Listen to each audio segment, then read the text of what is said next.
Hello students, welcome to our class. তো কি অবস্থা তোমাদের? আশা করি অনেক ভালো আছো।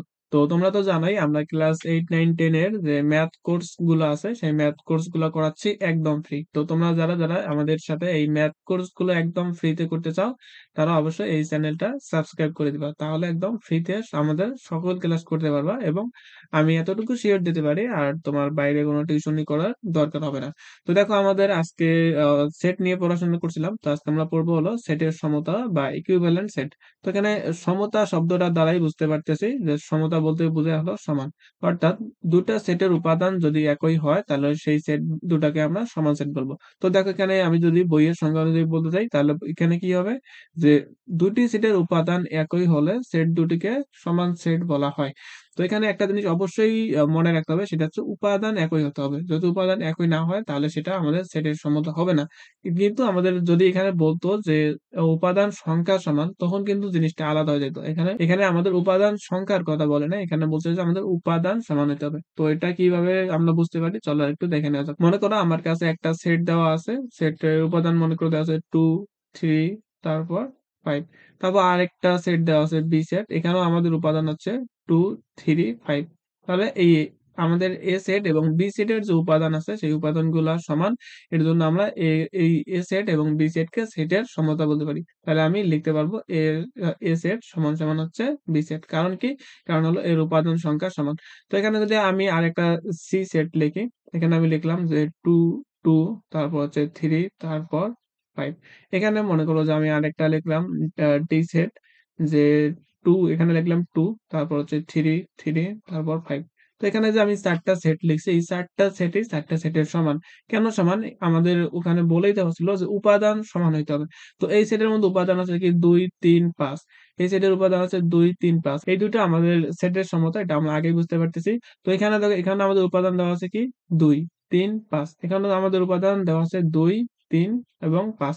অর্থাৎ এখানে এই আমাদের যে চারটা সেট দেওয়া আছে এই চারটা সেটের মধ্যে উপাদান হচ্ছে 2, 3, 5, এর বাইরে আর কোনো আমাদের উপাদান নাই। এর জন্য এই চারটা সেটকে আমরা এই সেটের আমরা সেটের সমতা বলতে পারি। তাহলে এই চারটা সেটকে আমি লিখতে পারবো এ সেট সমান সমান বি সেট সমান সমান সি সেট সমান সমান ডি সেট। অর্থাৎ আমরা এখান থেকে একটা জিনিস খুব ভালোভাবে বুঝতে পারতেছি যে সেটের উপাদান গুলো একই হলেই হবে, উপাদান সংখ্যা বেশি বা কম ওটার উপর সেটের সমতা নির্ভর করে না। এখানে এখানে 2টা 3 আছে, কিন্তু এতে আমাদের কোনো কিছু সমস্যা হবে না। শুধুমাত্র আমাদের উপাদান সংখ্যা সেম থাকলেই আমাদের ওই দুটা সেটকে সেটের সমতা বলতে পারবো। তো চলো এখানে একটু দেখে নেওয়া যাক। তো আমাদের এখানে দেখো এ সেট দেওয়া আছে 3, 5 এবং 7। আরেকটা বি সেট দেওয়া আছে যে 3, 5, 5, 7। তো এখানেও আমাদের যে উপাদানগুলো আছে সেটা হলো 3, 5, 7। এখানেও আমাদের উপাদান আছে 3, 5, 7। অর্থাৎ এখানে 3 দুইটা আছে, তাতে আমাদের কোনো অসুবিধা হবে না। কিন্তু তাহলে আমরা এ সেট এবং বি সেটকে সেটের সমতা বলতে পারবো। তাহলে ওই দুটা সেট যদি সমান হয় তাহলে আমরা ওই সেট দুটাকে এ সমান সমান বি চিহ্ন দ্বারা লিখতে পারি। তো এরপর দেখো এখানে বলছে কি যে লক্ষ্য করি এ সেট সমান সমান বি সেট যদি এবং কেবল যদি এ সাবসেট অফ বি এবং বি সাবসেট অফ এ। অর্থাৎ এ এবং বি সেট তখনই সমান হবে যখন এ আমাদের বি সেটের একটা উপসেট হবে এবং বি এবং এ সেটের একটা উপসেট হবে। অর্থাৎ দুইটা সেটই যদি সমান হয় তাহলে একটা আরেকটার উপসেট হবে। আমরা একটু আগে যে সেট গুলা লিখলাম এখানে, যে এ সেট আর বি সেট যেহেতু সমান, তাহলে আমরা আগে বলছিলাম কি যে একটা সেট আর একটা সেটের উপাদান কিভাবে হতে পারে, যে কোনো একটা সেট থেকে তার উপাদান গুলা নিয়ে অন্য অন্য যে সেট গুলা গঠন করা হয় সেই সেট গুলাকে উপসেট বলে। তো আমরা উপসেট আগের ক্লাসে করাইছিলাম, তো তোমরা যারা আগের ক্লাস গুলো করো নাই তারা অবশ্যই আগের ক্লাস করে আসবে, তাহলে অনেক সুবিধা হবে। তাহলে এখানে এ সেট এবং বি সেটের উপাদান যেহেতু সমান, তাহলে আমি লিখতে পারবো যে এ ইজ সাবসেট অফ বি। অর্থাৎ বি এর একটা উপসেট হচ্ছে এ। তারপর কি লিখতে পারবো, বি ইজ সাবসেট অফ এ। অর্থাৎ বি হচ্ছে এ এর একটা সাবসেট। কারণ কি? কারণ হচ্ছে এই দুটোর উপাদান আমাদের সমান। তাহলে এর জন্য আমাদের কি এ সমান সমান বি সেট লিখতে পারবো। তো আশা করি একটু ভালো মতো বুঝাতে পারছি। তো এরপর আমাদের যেটা আসে, কেন বলছে কি দেখো, দ্রষ্টব্য বলছে যে সেটের উপাদানগুলোর ক্রম বদলালে বা কোনো উপাদান পুনরাবৃত্তি করলে সেটের কোনো পরিবর্তন হয় না। অর্থাৎ আমাদের যদি আরেকটা সেট মনে করো দেওয়া থাকে এরকম, যে মনে করো যে আমাদের একটা সেট দেওয়া আছে 1, 2, তারপর হচ্ছে 5। কিন্তু আরেকটা আমাদের বি সেট দেওয়া আছে যে 5, তারপর 1, তারপর হচ্ছে 2। তাহলেও আমরা এই এ সেট এবং বি সেটকে সেটের সমতা আকারে লিখতে পারবো। অর্থাৎ এ সমান সমান বি লিখতে পারবো। অর্থাৎ আমাদের সেটের উপাদানগুলো যদি ওলটপালট করে দেওয়া থাকে, দেখো এখানে দেওয়া আছে ১, ২ তারপর ৫, এখানে আছে কি ৫, ১, ২। কিন্তু উপাদানগুলো আমাদের কি একই আছে। এখানেও ১ আছে, এখানেও ১ আছে, এখানেও ২ আছে, এখানেও ২ আছে, এখানেও ৫ আছে, এখানেও ৫ আছে। অর্থাৎ আমাদের উপাদানগুলো একই হলেই হবে, সেটা আমাদের ওলটপালট করে দিলে দেওয়া থাকলেও ওইটাকে আমরা সেটের সমতা বলতে পারবো। অথবা একটা উপাদানকে ২ বার ৩ বার করে যদি লিখে দেওয়া থাকে তাহলেও সেটাকে আমরা সেটের সমতা বলতে পারবো। তো এখন আমরা আরেকটা গুরুত্বপূর্ণ টপিক করতে যাচ্ছি। টপিকটার নাম হচ্ছে সেটের অন্তর, অর্থাৎ ডিফারেন্স অফ সেটস। অর্থাৎ আমাদের এখন সেটের অন্তরটা করতে হবে। তো সেটের অন্তর বা আমরা অন্তর বলতেই বুঝি যে কোনো কিছু বিয়োগ করা। বিয়োগ অন্তর বলতে বোঝায় কি? অন্তর বলতে বোঝায় হচ্ছে বিয়োগ। আমরা একটা সেট থেকে যদি আরেকটা সেট আমরা বিয়োগ করি তাহলে সেটাকেই আমরা সেটের অন্তর বলবো। তো এটা সিম্পল একটা জিনিস, এটা আমরা এমনিতেই বীজগণিতিক আকারে যেভাবে যোগ বিয়োগ করছি, এখানে আমাদের একইভাবে যোগ বিয়োগ করলেই অ্যান্সারটা চলে আসবে। তো দেখো এখানে আমি দুইটা সেট লিখছি। একটা সেটের উপাদান হচ্ছে ১, ২, ৩, ৪, ৫, আর একটা সেট বি যার উপাদান হচ্ছে ৪ এবং ৫। তাহলে আমাকে যদি বলে যে এ সেট থেকে বি সেটের অন্তর নির্ণয় করো, অর্থাৎ এ সেট এবং বি সেটের বিয়োগফল নির্ণয় করো, তাহলে আমি কি করব?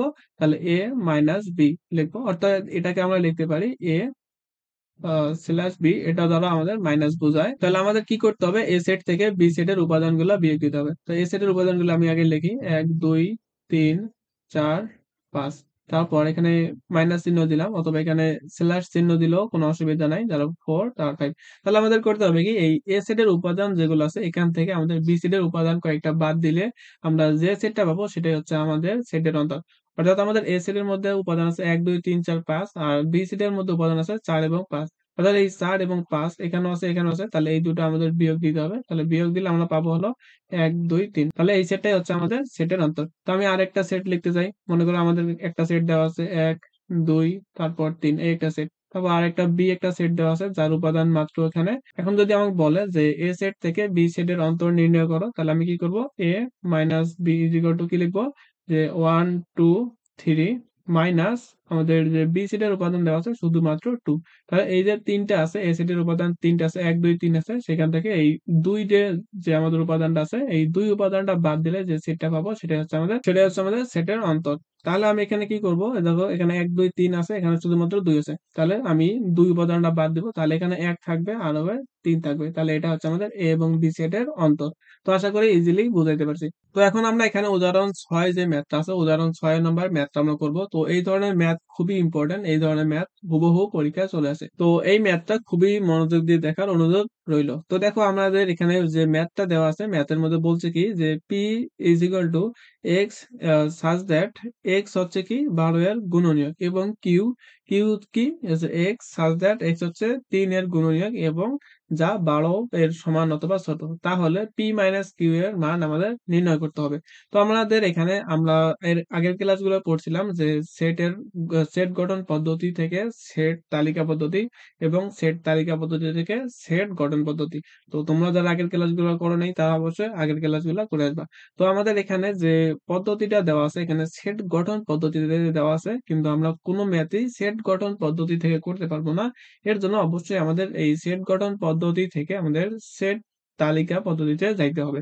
তাহলে এখানে কি দেওয়া আছে যে এই পি দেওয়া আছে, যে পি এর যে সেটটা সেটা হচ্ছে এক্স। এক্স কি? এক্স হচ্ছে ১২ এর গুণনীয়ক। তো আমরা বুঝতে পারতেছি যে ১২ এর গুণনীয়ক যেগুলো আছে সেগুলো নিয়ে আমাদের এই পি সেটটা গঠিত। তো আমরা জানি যে ১২ এর গুণনীয়ক কি? ১২ এর গুণনীয়ক হচ্ছে ১, ২, তারপর ৩, তারপর ৪, তারপর ৬, তারপর হচ্ছে ১২। অর্থাৎ যেগুলো সংখ্যা দ্বারা ১২ কে ভাগ করা যায় সেগুলো হচ্ছে আমাদের ১২ এর গুণনীয়ক। তাহলে আমি ১২ কে ১ দিয়ে ভাগ দিতে পারি, ২ দিয়ে ভাগ দিতে পারি, ৩ দিয়ে ভাগ দিতে পারি, ৪ দিয়ে ভাগ দিতে পারি, ৬ দিয়ে ভাগ দিতে পারি এবং ১২ দিয়ে ভাগ দিতে পারি। এর জন্য আমাদের যে ১২ এর গুণনীয়ক হবে ১, ২, ৩, ৪, ৬ এবং ১২। তাহলে আমাদের পি সেটটা যেটা পাইলাম, আমাদের পি সেটের মান পেলাম ১, ২, ৩, ৪, ৬ এবং ১২। তারপর এখানে কিউ সেটটা দেওয়া আছে। কিউ সেট বলছে কি? কিউ সেটের উপাদান হচ্ছে এক্স। তাহলে এক্স এর আমাদের এক্সটা কি সেটা আমাদের বলে দিচ্ছে যে ৩ এর গুণিতক এবং যা ১২ বা ১২ এর চেয়ে ছোট। তাহলে আমি এখান থেকে লিখতে পারবো যে ৩ এর গুণিতক তাহলে কোনগুলা? ৩ এর গুণিতক হচ্ছে ৩, তারপর ৬, তারপর ৯, তারপর হচ্ছে ১২, এরপর ১৫, তারপর ১৮, এগুলো আমরা লিখতে পারতাম, কিন্তু এখানে লিখতে পারবো না। কারণ হলো এখানে আমাদের একটা লিমিট দিয়ে দিছে যে এক্স লেস অর ইকুয়াল ১২, অর্থাৎ এক্স এর মানটা ১২ এর ছোট অথবা ১২ এর সমান হতে পারবে। এর জন্য আমরা ১২ পর্যন্ত নিতে পারবো, ১২ এর বেশি আমরা নিতে পারবো না। তাহলে আমরা এই যে পি সেট এবং কিউ সেট কে আমাদের গঠন পদ্ধতি থেকে তালিকা পদ্ধতিতে নিয়ে আসতে পারলাম। এখন শুধু আমাদের অন্তর তাহলে এখন শুধু আমাদের বিয়োগফলটা নির্ণয় করতে হবে। তাহলে পি মাইনাস আমাদের কিউ লিখতে হবে। তাহলে পি সেটের উপাদানগুলো আছে কি 1 2 3 4 তারপর 6 তারপর হচ্ছে 12। তাহলে আমাদের কিউ সেটের উপাদান কি আছে 3 6 9 আর হচ্ছে 12।